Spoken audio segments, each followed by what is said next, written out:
Hello everyone, welcome to PW pharma. My name is Pankaj Dagar, your pharma mentor. और आज की इस वीडियो में हम लोग डिस्कस करने वाले हैं ऑर्गेनिक केमिस्ट्री का एक बहुत ही खूबसूरत टॉपिक SN1 वर्सेस SN2। इस टॉपिक को आपने मैक्सिमम टाइम रटने की ही कोशिश की होगी क्योंकि ये टॉपिक आपको हमेशा एक टेबुलर फॉर्म में ही मिला होगा। बट आज की इस वीडियो के बाद नो रट्टाफिकेशन, फुल कॉन्सेप्ट की हम लोग बात करेंगे आज की इस वीडियो में। अगर मैं बात करूं आपसे न्यूक्लियोफिलिक सब्स्टिट्यूशन रिएक्शन की, तो उसके अंदर SN1 SN2 दो तरीके के मैकेनिज्म फॉलो होते हैं। पहली चीज तो ये बच्चा, SN1 SN2 ये कोई रिएक्शन नहीं होती हैं, ये रिएक्शन मैकेनिज्म होते हैं। यानी कि डिफरेंट डिफरेंट जो रिएक्शंस होती हैं उनके अंदर ये मैकेनिज्म फॉलो होता है। पहले तो ये बात आप क्लियर रखना, ये कोई अपने आप में रिएक्शंस नहीं है, दीज आर रिएक्शन मैकेनिज्म्स, जो कि कोई भी एक डिफरेंट रिएक्शन उसको फॉलो कर सकती है, राइट। उसके अलावा मैं आपको बता दूं, आपने हमेशा इसको स्टेबलर फॉर्म में पढ़ा होगा और रटने की कोशिश करी होगी, बट शायद आज की इस वीडियो के बाद आपको SN1 और SN2 रिएक्शन मैकेनिज्म को रटने की जरूरत नहीं पड़ेगी, क्योंकि फुल कॉन्सेप्ट की बात करेंगे हम लोग। और ये बहुत ही इंपॉर्टेंट टॉपिक्स हैं दोनों के दोनों, क्योंकि चाहे बात करो आप जीपैट के एग्जाम की, नाइपर की, ड्रग्स इंस्पेक्टर की, या कि फार्मासिस्ट एग्जाम की, जो भी फार्मा कॉम्पिटिटिव एग्जाम्स होते हैं उनके अंदर यहां से क्वेश्चन बनता ही बनता है। तो क्यों कितना रटते रहेंगे हम उस चीज को, क्यों ना उसके कॉन्सेप्ट को पढ़ा जाए। चलिए फुल कॉन्सेप्ट देखते हैं। अगर मैं बात करूं आपसे न्यूक्लियोफिलिक सब्स्टिट्यूशन रिएक्शन की, न्यूक्लियोफिलिक सब्स्टिट्यूशन रिएक्शन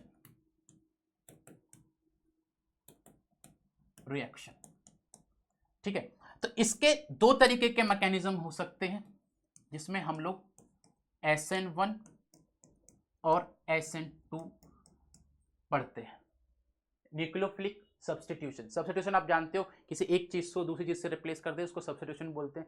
न्यूक्लियोफिलिक मतलब कि न्यूक्लियोफाइल, यानी कि कोई ना कोई एक न्यूक्लियोफाइल आएगा जिसको इलेक्ट्रॉन डेफिशिएंट सेंटर से प्यार होगा और वो खुद इलेक्ट्रॉन रिच होगा और वहां पर जाकर सब्स्टिट्यूट हो जाएगा।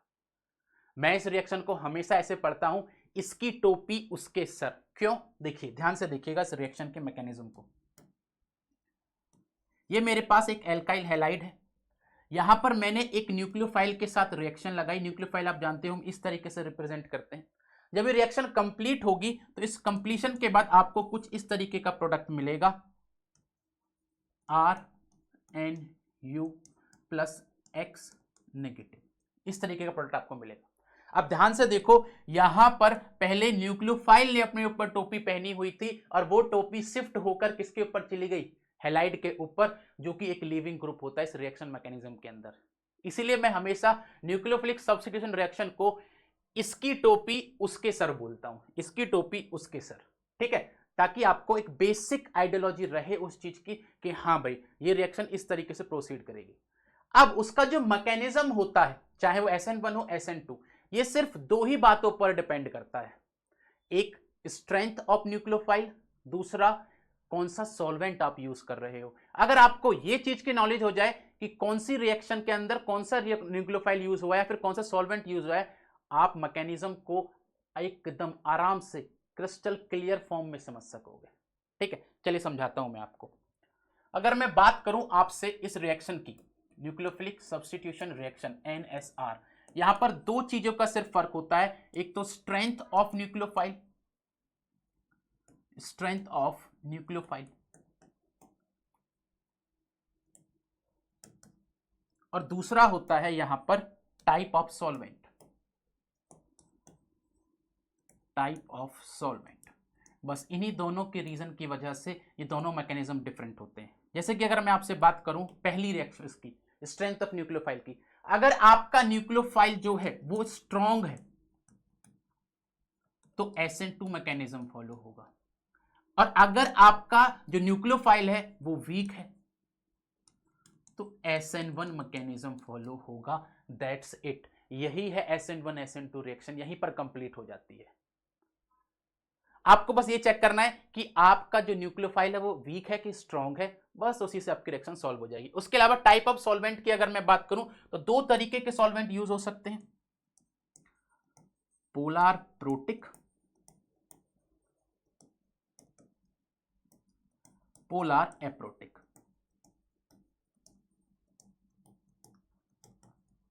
दोनों में पोलार सॉल्वेंट चाहिए क्योंकि हमको क्या करना है, जो एल्काइल हैलाइड का बॉन्ड है उसको तोड़ना है। उसको तोड़ने के लिए हमको सॉल्वेंट जो चाहिए वो पोलर होना चाहिए। अब प्रोटिक क्यों चाहिए, इसमें एप्रोटिक क्यों चाहिए, ये आपको थोड़ी देर में समझाता हूं मैं, ठीक है। फिलहाल के लिए हम एक एक करके मैकेनिज्म को समझते हैं। इस मैकेनिज्म को यहां से समझाने के लिए कि स्ट्रॉन्ग और वीक किस तरीके से फॉलो करेगा, उसके लिए एक आपको पिक्चर दिखाता हूं मैं। उस पिक्चर को ध्यान से देखिएगा तो आपको और क्लैरिटी आएगी। देखिए यहां पर अगर मैं बात करूं पहली वाली और दूसरे वाले पिक्चर की, तो पहली वाली रिप्रेजेंट करती है SN1 को, दूसरी वाली रिप्रेजेंट करती है SN2 को। अब आपको एक बात पता होगा कि SN1 के अंदर हम लोग हमेशा वीक न्यूक्लियोफाइल यूज करते हैं और SN2 के अंदर स्ट्रॉन्ग न्यूक्लियोफाइल होता है। दैट मीन्स सर यहां पर जो ये बिल्ली बैठी हुई है इस मैट के अंदर, तो ये है हमारा R और X, बिल्ली हो गई X, R हो गया यहां पर जो ये मैट है, ठीक है। ये जो बाहर है ये हमारा न्यूक्लियोफाइल है, लेकिन ये न्यूक्लियोफाइल वीक है। वीक न्यूक्लियोफाइल है तो वो क्या करेगा, अटैक नहीं कर सकता, कमजोर है, इसके सामने वो कमजोर है। तो अब ये जो बिल्ली है ये बाहर से वेट करेगी कि जब ये यहां से निकल जाए, बाहर हो जाए एकदम, तब मैं यहां पर आके बैठूं। यानी कि पहले जगह खाली होगी, उसके बाद न्यूक्लियोफाइल आकर अटैक करेगा। लेकिन दूसरे वाले केस में ऐसा नहीं है, क्योंकि यहां पर जो न्यूक्लियोफाइल है वो स्ट्रांग है, उसको किसी बात का डर नहीं है। तो वो क्या करेगा कि जगह खाली होने का वेट नहीं करेगा, यहां पर ये बिल्ली डायरेक्टली अटैक करेगी और इसको अटैक करके बाहर निकलवाने में हेल्प करेगी और फिर अपनी जगह ले लेगी। बात समझ में आ गई? यही होता है SN1 और SN2 मैकेनिज्म के अंदर। अब समझते हैं मैकेनिज्म को, देखिए अब मैं एक एक करके आपको समझाता हूं। पहले मैं बात करूंगा SN1 मैकेनिज्म की। हमारे पास यहां पर एल्काइल हैलाइड है, ठीक है, एल्काइल हैलाइड है। आप जानते होंगे कि यहां पर कार्बन होगा, यहां पर X है, दोनों की इलेक्ट्रोनेगेटिविटी के अंदर डिफरेंस होता है। दैट मीन्स कि सर बॉन्ड के अंदर पोलैरिटी होगी, और बॉन्ड के अंदर अगर पोलैरिटी होगी तो बॉन्ड को तोड़ने के लिए हमको पोलर सॉल्वेंट चाहिए जिसके अंदर डाइलेक्ट्रिक कांस्टेंट हो। वो क्या करेगा, इस बॉन्ड को वीक करेगा, यानी कि इस रिएक्शन को फिजिबल बनाएगा और फास्ट रिएक्शन होगी। ये बात क्लियर है इतनी? ठीक है।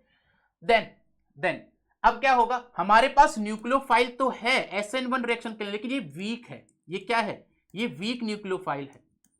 दैट मीन्स कि जब तक ये कंप्लीटली जो हमारे पास हैलाइड है, जो लीविंग ग्रुप है, वो नहीं निकल जाएगा, तब तक वो आकर अटैक नहीं करने वाला। यानी कि पहली रिएक्शन के अंदर सिर्फ और सिर्फ एल्काइल हैलाइड ही इन्वॉल्व होता है, और फर्स्ट स्टेप में हमारे पास क्या बनता है, कार्बोकैटायन। कार्बोकैटायन जो होता है वो एक चार्ज स्पीसीज है, और चार्ज स्पीसीज कभी भी स्टेबल नहीं होती है। यानी कि जितनी ज्यादा यहां से यहां आने पर स्टेबिलिटी होगी, उतनी ही ये रिएक्शन फास्ट होगी। यानी कि जितना ज्यादा कार्बोकैटायन स्टेबल होगा, उतनी ही ज्यादा स्टेबिलिटी होगी।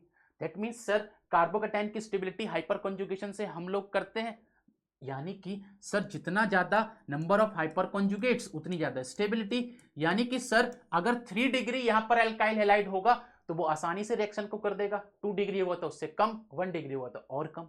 बात क्लियर है यहां पे? ठीक है। उसके अलावा अगर मैं एल्काइल हैलाइड्स की भी बात करूं यहां पर, तो मैं आपको अलग अलग तरीके के हैलाइड्स दिखाता हूं। RF, RCl, RBr, RI, ये हमारे पास 4 अलग अलग तरीके के एल्काइल हैलाइड्स हैं।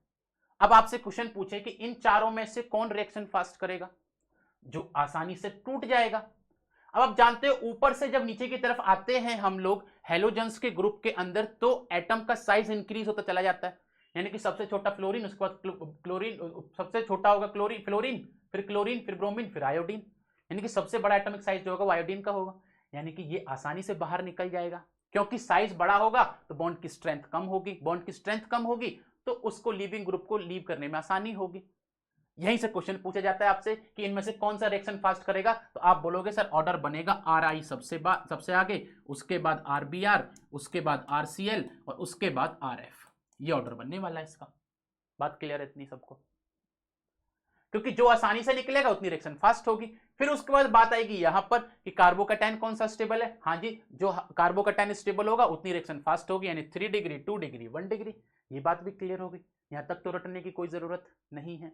अब आपने एक चीज देखी कि यहां से यहां जाने पर ये डायरेक्शन जो है वो डिपेंड कर रही है, दैट मींस यही रेट डिटरमाइनिंग स्टेप भी है, और रेट डिटरमाइनिंग स्टेप के अंदर सिर्फ और सिर्फ एल्काइल हैलाइड इन्वॉल्व है, यानी कि सिर्फ एक स्पीसीज इन्वॉल्व है। दैट मींस कि सर यहां इस रिएक्शन का जो ऑर्डर होगा वो क्या होगा, 1, यानी कि ये यूनिमॉलिक्यूलर रिएक्शन है, इसीलिए यहां पर 1 लगा हुआ है, इसीलिए यहां पर 1 लगा हुआ है। और रेट ऑफ रिएक्शन सिर्फ और सिर्फ एल्काइल हैलाइड पर डिपेंड करता है, क्योंकि न्यूक्लियोफाइल तो अभी पिक्चर में आया ही नहीं है ना। चलिए इतनी बात क्लियर हो गई। उसके बाद की अगर मैं बात करूं यहां से, आप जानते होंगे कार्बोकैटायन हमेशा sp2 हाइब्रिडाइज्ड होता है। क्या है, कार्बोकैटायन हमेशा sp2 हाइब्रिडाइज्ड होता है। उससे क्या फर्क पड़ेगा सर, जो एटम sp2 हाइब्रिडाइज्ड होते हैं वो प्लेनार इन नेचर होते हैं। उससे क्या फर्क पड़ेगा, उससे ये फर्क पड़ेगा कि अब जब न्यूक्लियोफाइल इसके ऊपर अटैक करने आएगा तो वो यहां से भी अटैक कर सकता है, यहां से भी अटैक कर सकता है, यानी कि वहां पर डेक्स्ट्रो रोटेटरी भी बन सकता है, लीवो रोटेटरी भी बन सकता है, दोनों के दोनों बनेंगे। दैट मीन्स सर इसका जो प्रोडक्ट बनने वाला है वो हमेशा क्या बनेगा, रेसिमिक मिक्सचर बनेगा, क्योंकि कार्बोकैटायन हमेशा sp2 हाइब्रिडाइज्ड है, अटैक ऊपर से भी हो सकता है, नीचे से भी हो सकता है। तो अब यहां पर जो आपका ये प्रोडक्ट बनने वाला है ये कैसा बनेगा सर, रेसिमिक मिक्सचर बनेगा, रेसिमिक मिक्सचर बनेगा। अभी तक इतनी बात करी मैंने अभी तक, लेकिन मैंने प्रोडक्ट की बात नहीं करी, मैंने अभी तक किसी सॉल्वेंट की बात नहीं करी, है ना। सॉल्वेंट हमने जाना है कि सर पोलर है इसलिए, लेकिन प्रोटिक क्यों यूज कर रहे हैं, प्रोटिक क्यों यूज कर रहे हैं, देखिए ध्यान से। अब जब यहां से ये एक्स ग्रुप निकलेगा बाहर, नेगेटिव चार्ज लेके निकलेगा, यहां पॉजिटिव चार्ज है, भाई ये भी तो वापस आके अटैक कर सकता है इस पे, वो वापस अटैक ना करे इसलिए प्रोटिक सॉल्वेंट यूज करते हैं, क्योंकि प्रोटिक सॉल्वेंट क्या करेगा, इसके चारों तरफ लेयर बना लेगा ताकि ये बैक अटैक ना कर सके। यानी कि सर पोलर चाहिए इस बॉन्ड को तोड़ने के लिए और प्रोटिक चाहिए इसकी बैक बॉन्डिंग को रोकने के लिए, ये वापस से अटैक ना कर दे इस चीज को रोकने के लिए। इतना ही है हमारे SN1 रिएक्शन के अंदर, सिर्फ इतनी ही इंफॉर्मेशन है इसमें। अब मैं बात करूं अगर आपसे SN2 की, अब मैं बात करूं अगर SN2 की, SN2 में क्या होता है सर, यहां पर क्योंकि हमारा जो न्यूक्लियोफाइल होता है वो होता है स्ट्रॉन्ग, तो ये वेट नहीं करेगा कि ये निकले, ये क्या करेगा कि इस पर अटैक करने जाएगा। जब ये अटैक करने जाएगा ये देखेगा कि यार ये जो बॉन्ड है तो वीक है, जिसके से हल्का हल्का से बाहर निकल रहा है, क्योंकि हम लोग यहां पर पोलर सॉल्वेंट यूज कर रहे हैं, तो इस पर नेगेटिव चार्ज आ रहा है। अब ये नेगेटिव चार्ज एक दूसरे को रिपेल करेंगे, यानी कि सामने से तो अटैक मैं नहीं कर सकता, मैं एक काम करता हूं, मैं यहां पीछे से अटैक करता हूं, ठीक है। और एक टाइम पर ये बॉन्ड निकल रहा होगा, ये बॉन्ड इससे बन रहा होगा, और यहां पर एक ट्रांजिशन स्टेट बनती है बॉन्ड फॉर्मेशन की और एक बॉन्ड ब्रेकिंग की, ठीक है। यहां पर ये बॉन्ड फॉर्म हो रहा है, फॉर्म, और यहां पर ये ब्रेक हो रहा है, इसी को हम ट्रांजिशन स्टेट बोलते हैं। क्या बोलते हैं इसको, ट्रांजिशन स्टेट, TS। बात क्लियर है इतने। यहां पर हम लोग पोलर प्रोटिक क्यों नहीं यूज कर रहे, क्योंकि जरूरत नहीं है भाई, वो अलग निकल के चला जाएगा बाद में, तब तक ये अटैच हो जाएगा उससे, तो जरूरत नहीं है।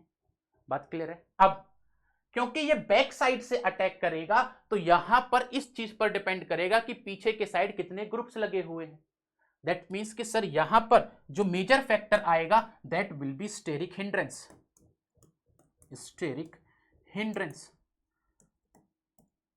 फॉर एग्जाम्पल अगर मैं आपसे बोलूं कि यहां पर CH3 एक ये ग्रुप है, एक यहां पर H और X ये ग्रुप है। अब यहां पर न्यूक्लियोफाइल को अटैक करना है, तो आप देख रहे हो कि यहां पर अगर अटैक करने जाएगा तो बहुत 3 बल्कि ग्रुप है, यहां पर बल्कि ग्रुप नहीं है, दैट मींस यहां रिएक्शन आसानी से हो जाएगी, यहां प्रॉब्लम आएगी, इसी को स्टेरिक हिंड्रेंस बोलते हैं। और SN2 के अंदर जो ऑर्डर बनता है वो बनेगा 1 degree, 2 degree and 3 degree carbon. बात समझ में आ गई, ठीक है। चलिए, क्योंकि ये एक सिंगल स्टेप रिएक्शन है, कंसर्टेड रिएक्शन है, तो इसके अंदर क्या होगा कि सर यहां पर ये भी इन्वॉल्व है, एक ही तो स्टेप है ना, तो ये भी इन्वॉल्व है, ये भी इन्वॉल्व है, इसीलिए इसको हम क्या बोलते हैं कि इसका ऑर्डर है 2, SN2 रिएक्शन बोलते हैं, क्योंकि इसका ऑर्डर है 2, क्योंकि ये सिंगल स्टेप रिएक्शन है और उसके अंदर दोनों के दोनों इन्वॉल्व है। अब जो आपको प्रोडक्ट मिलेगा that will be your RNE, ये ऑर्डर मिलेगा, क्योंकि यहां पर इन्वर्जन ऑफ कॉन्फ़िगरेशन हो गया, क्योंकि उसने बैक साइड से अटैक किया तो कॉन्फ़िगरेशन पूरी की पूरी उल्टी हो गई, जिसको हम वॉल डन इन्वर्जन बोलते हैं। क्या बोलते हैं? वॉल डन इन्वर्जन बोलते हैं, वॉल डन इन्वर्जन बोलते हैं उसको। आपने अम्ब्रेला का एग्जांपल हमेशा देखा होगा कि कभी आप गए बाहर और तूफान आया तो आपका जो छतरी होता है वो उल्टा हो जाता है एकदम से, तो उसी को वॉल डन इन्वर्जन बोलते हैं, है ना। जैसे फॉर एग्जांपल मैंने मान लीजिए एक रिएक्शन कराई कुछ इस तरीके से, HCH, यहाँ पर X, इसके साथ रिएक्शन कराई न्यूक्लियोफाइल की, तो यहाँ पर जो आपको प्रोडक्ट मिलेगा दैट विल बी इस तरीके से, है ना। पहले ये इधर की साइड थे, अब वो उधर की साइड हो गए, इसी को वॉल डन इन्वर्जन बोलते हैं। कहानी समझ में आई सभी को? अब अगर आप इस टेबल से पढ़ोगे तो शायद आपको रटने की भी जरूरत नहीं पड़ेगी।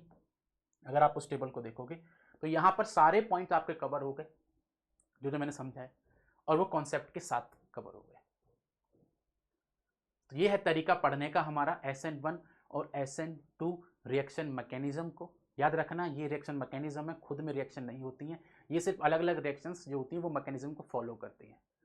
So that's it for today. Thank you so much for joining. We'll meet in next video with similar kind of concept. Thank you everyone.